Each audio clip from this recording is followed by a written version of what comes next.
आले आले आले आले लाडक्या बहिणींना पुन्हा हप्ता. हो, हे बघा, 21वा हप्ता वाटपबद्दल सर्वात महत्त्वाची अपडेट. काही बहिणींना तर डायरेक्ट 6,000 रुपये आणि काही बहिणींना 1,500 रुपये.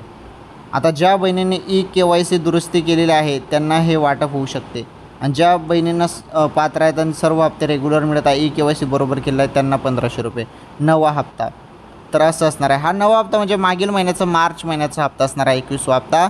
आणि 6,000 रुपये त्या बहिणींना मिळणार जे 30 एप्रिलच्या वेळेला KYC दुरुस्ती करतील. म्हणजे डिसेंबरपासून हप्ता तुमचा थांबलेला असेल तर, जरी तुमचे 3 महिन्याचेच हप्ते थांबलेले असेल तर मग 4,500 रुपये मिळतील. आलं तुमच्या लक्षात? असं असणार आहे ते. त्यामुळे जास्त आता प्रतीक्षा करण्याची गरज नाही. थोडी प्रतीक्षा करण्याची गरज आहे आणि मग हप्ता तुमच्या खात्यात. ओके, तुम्ही एक काम करा, मोबाईलच्या मेसेजकडे लक्ष द्या. आणि आता GR आल्यावर लगेच हप्ता वाटप पण होणार आहे. अधिकृत माहिती अजून आलेली नाही, अधिकृत माहिती पण येऊ द्या.